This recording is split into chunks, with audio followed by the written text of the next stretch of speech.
হচ্ছে কিসের? গাছের বৈশিষ্ট্যগুলো রেফারেন্স দেওয়া হয়েছে যেটা অবদান রাখে ওই গাছের মূল্য বৃদ্ধিতে বা ওই গাছের মূল্যায়নে। তাহলে আমাদের ওই অ্যাসপেক্ট বা ফিচার্সগুলো বের করতে হবে, আর এটা ওই ফাইন্যান্সিয়াল রিওয়ার্ডের মতোই ওই গাছের অর্থ ডিটারমাইন করবে। ক্লিয়ার আশা করি। তো আমি ভেঙে ভেঙে পড়াচ্ছি কারণ এটা মূলত আমার প্রাইভেট ব্যাচের মতোই আপনাদেরকে আমি শেখাবো এ টু জেড ডিটেলস, ঠিক আছে? এখান থেকে যে কনফিডেন্সটা নিয়ে যেতে পারবেন, এই কনফিডেন্স আপনি কোথাও পাবেন না, ট্রাস্ট মি। সেই কনফিডেন্সটা বিল্ড আপ করার জন্যই আমি চেষ্টা করছি আপনাদেরকে ভেঙে ভেঙে পড়াতে। 3 নাম্বার বা 16 নাম্বার যেটা বলেছে, mention of the potential use of wood to help run vehicles. উল্লেখ করতে বলেছে, মেনশন মানে উল্লেখ করা। কি উল্লেখ করতে বললো? পোটেনশিয়াল ইউজ অফ উড, কাঠের পোটেনশিয়াল অ্যাপ্রোপ্রিয়েট ব্যবহারটার কথা কোথায় উল্লেখ করা হয়েছে? কাঠের সর্বোচ্চ ব্যবহার, কাঠের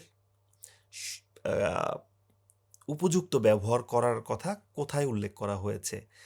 যেই যেই উপযুক্ত ব্যবহারটা আসলে সাহায্য করে গাড়ি চালাইতে, রান ভেহিক্যাল, যানবাহন চালাতে সাহায্য করে। তাহলে তো ক্লিয়ার আমরা যে পোটেনশিয়াল ইউজ অফ উড একটা কি unique word signal, run vehicle একটা ইউনিক ওয়ার্ড সিগন্যাল, এবং এটা আমার প্যারাগ্রাফের কোথায় আছে সেটা খুঁজে বের করব, কোন প্যারাগ্রাফে আছে। ইটস ওকে আশা করি। 17 নাম্বার বলেছে, example of insects that attack trees, অর্থাৎ ওই ইনসেক্টগুলোর উদাহরণ দেওয়া হয়েছে যেটা গাছকে আক্রমণ করে। তাহলে এখানে এক্সাম্পল অফ ইনসেক্টস, ইনসেক্টসটা আমার ইউনিক ওয়ার্ড সিগন্যাল, আর কোন ইনসেক্টগুলো? যেগুলো অ্যাটাক ট্রিজ, গাছকে আক্রমণ করে। সো অ্যাটাক ট্রিজ এটা একটা ইউনিক ওয়ার্ড সিগন্যাল। গুড। তো আশা করি বুঝতে পারছেন। এরপরেরটা 18 নাম্বারটা, an alternative name for trees that produce low use wood। কি বলল? অল্টারনেটিভ নেম ফর ট্রিজ, গাছের অল্টারনেটিভ নেম। কোন অল্টারনেটিভ নেম? যেটা উৎপাদন করে লো ইউজ উড, ঠিক আছে? যেই কাঠটা আসলে খুব বেশি ব্যবহার করা হয় না, তার মানে লেস ভ্যালুয়েবল উড। আর এই লেস ভ্যালুয়েবল উডের কি নামে ডাকা হয়? আমাদের অনেকে থাকে না যে যারা যারা আপনার দুষ্টু, তাদেরকে হয়তো আমরা বল্টু বলে ডাকি, ঠিক আছে? এটা অল্টারনেটিভ নেম বা নিক নেম বলা হয়। তো এরকম আর কি ব্যাপারটা, যে অল্টারনেটিভ নেমটা কোথায় আছে গাছের, যে গাছগুলো হচ্ছে আপনার কম ব্যবহৃত কাঠ সরবরাহ করে, অর্থাৎ যে গাছগুলো, মূল কথা হচ্ছে যে গাছগুলো কম মূল্যবান কাঠ দেয়, সেই গাছগুলোকে আসলে কি নামে ডাকা হয়। আশা করি প্রশ্নটা আপনারা ক্লিয়ার হয়েছেন। তো এখন প্যারাগ্রাফে আসেন। খালি চোখে প্যারাগ্রাফটা দেখছি, আমাদের বেশ ভয় লাগছে, তাই না? অনেক ডিটেলস, এবং কিভাবে এটা সলভ করব, সম্ভব কিনা? সম্ভব। প্রথম যে ব্যাপারটা সেটা হচ্ছে যে খালি চোখে দেখে আপনি অনেক কিছু দেখার আছে, আমি স্টেপ বাই স্টেপ যাব। এখানে দেখতে পাচ্ছি কোটেশন আছে, এগুলো দেখার জিনিস, কোটেশন খুব ইম্পর্টেন্ট। তারপরে খালি চোখে আর কি আছে? This practice, called called called এটা একটা ব্যাপার, সাম পিপল কল এটা একটা ব্যাপার। এইগুলো কেন ব্যাপার? কারণ এগুলো, এই যে দিস প্র্যাকটিস কল্ড একটা একটা কনক্লুশন দাঁড় করাচ্ছে, সাম পিপল ইভেন কল একটা কনক্লুশন দাঁড়াচ্ছে এই যে কোটেশনের মধ্যে। তো এরকম সব কিছুই দেখার আছে। বাট আমরা তো প্যারাগ্রাফটা দেখছি, মাথা একবারে ঠান্ডা। আমি প্রথম থেকে যে কাজটা করব, ইউনিক ওয়ার্ড, এটা হচ্ছে দেখলাম, কোটেশন দেখলাম, এই দুইটা সেন্টেন্স পড়ে ফেলবো, এটাও কোটেশন দেখলাম, এটা একটু পড়ে ফেলবো। তো পড়ে ফেলার পরে যে কাজটা করব সেটা হচ্ছে যে যদি আমরা উত্তর পেয়ে যাই, ইটস ওকে। আর যদি উত্তর না পাই, তাহলে আমরা আবার খুঁজব। তো শুরুতেই আমরা দেখি কোটেশনটা। This practice called high grading has left a legacy of low use wood. Yes, low use উডের কথা আমরা পেয়েছি। In the forest some people even call this junk trees and they are abundantly in Pennsylvania. Wow, উত্তর তো পেয়ে গিয়েছি। দেখেন, এই প্র্যাকটিস, আগে কোনো একটা প্র্যাকটিসের কথা বলছে, এটাকে বলছে high grading. Has left a legacy of low use wood, অর্থাৎ আগে কোনো একটা প্র্যাকটিসের কথা বলা হয়েছে, যে প্র্যাকটিসটাকে বলা হয়তো হাই গ্রেডিং, এবং এই হাই গ্রেডিংয়ের সাথে একটা সম্পর্ক আছে লো ইউজ উডের ফরেস্টে। তো লো ইউজ উড নিয়ে তারপরে সেন্টেন্সে বলছে সাম people even call this junk trees.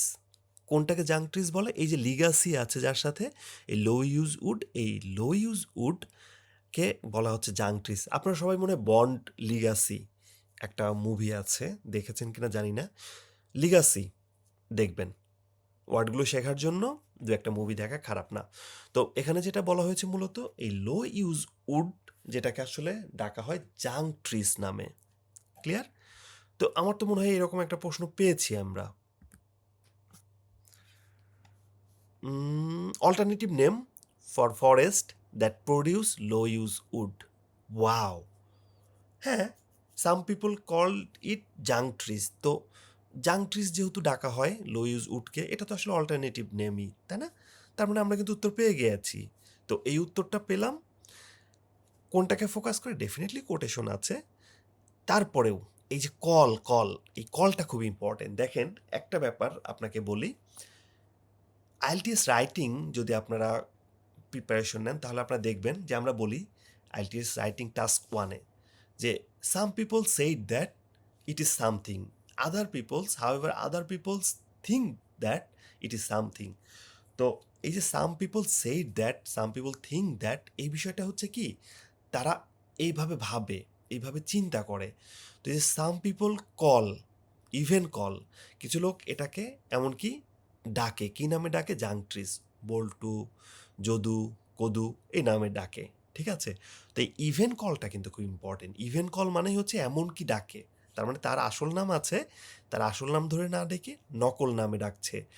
তো আসল নাম হচ্ছে লো ইউজ উড, যেটাকে আসলে জাংট্রিস বলছে। মূল মেসেজটা হচ্ছে যে কার্ডগুলো খুব মূল্য নাই, সেই কার্ডগুলোকে আসলে তারা বলতেছে জাঙ্ক ট্রিজ। আমরা জাঙ্ক ফুড জানি না, যে ফুডটা আমাদের ক্ষতি করে, খুব বেশি আমাদের উপকারে আসে না খেলে। ঠিক তেমনই যারা ফরেস্টের অনার, তারা বিবেচনা করে যে কার্ডগুলো খুব মূল্যবান না, সেই কার্ডগুলোকে তারা আসলে জাঙ্ক ট্রিজ বলে ডাকে। সো আমার অ্যান্সার 18 নম্বরের অ্যান্সারটা হচ্ছে an alternative name for forest trees that produce low use would.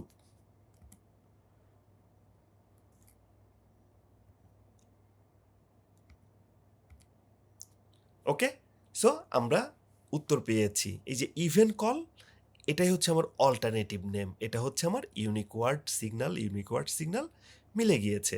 এবং এখানে কোটেশনের মধ্যে যে লো ইউজউডটা আছে, এই যে জাঙ্ক ট্রিজটা আছে, এই কোটেশনগুলো কিন্তু ভাই খুব ইম্পর্টেন্ট, আপনাকে ডেফিনেটলি গুরুত্ব দিতে হবে। এই জন্যই আমি আপনাদের এই 95 নাম্বারের নাম দিয়েছি হচ্ছে নেম। ইভেন কল থাকতে পারে, টাইটেল থাকতে পারতো, ইভেন টাইটেল, ইভেন ডেজিগনেটেড বলা থাকতে পারতো, ইভেন লেভেলড বলা থাকতে পারতো। ঠিক আছে?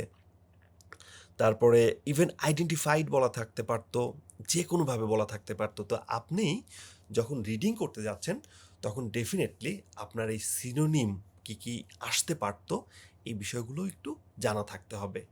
তো এই যে ওয়ার্ডগুলো আমি লিখে দিয়েছি সেগুলোকে আপনি নোট ডাউন করে নেবেন। ঠিক আছে? এগুলোকে নেমের সিনোনিম হিসেবে আমরা আইডেন্টিফাই করতে পারি। অর্থাৎ ইভেন কল, ওইটার পরিবর্তে ইভেন টাইটেলড থাকতে পারত। আশা করি প্রথম সূত্রটা আপনাদের বুঝতে সুবিধা হয়েছে। 95 যেটা আমরা বলছি ইভেন কল আমাদের খুব ইম্পর্টেন্ট, যেটা অল্টারনেটিভ নেমের সাথে ইউনিক ওয়ার্ড মিলে। ওকে, এটা ক্যামব্রিজ 18 এসেছে, খুবই ইম্পর্টেন্ট। এটা কিন্তু হেলাফেলা করার মতো কোনো বিষয় না। ক্যামব্রিজ 5, 6, 7, 8, 9, 10 না, এটা ক্যামব্রিজ 18 লেটেস্ট। সো গুরুত্ব দিয়ে বোঝার চেষ্টা করেন। এরপরেরটা হেল্পার মানে তো আমরা জানি সাহায্যকারী, কিন্তু এই হেল্পার কিভাবে আমাদের হেল্প করবে এই লিস্ট অফ হেডিংস বা ম্যাচিং ইনফরমেশনে দেখে নেই। এটা 96 নাম্বার রিসার্চ আমার। প্রশ্ন তো জানি, এই প্রশ্নগুলো অলরেডি আমি অ্যানালাইসিস করে ফেলেছি ক্যামব্রিজ 18-এর একটু আগেই, যেটা আমি ডিসকাস করলাম। এখন আমরা ডিটেলসে যাই। প্যারাগ্রাফ এইটা আছে, অনেক বড় প্যারাগ্রাফ,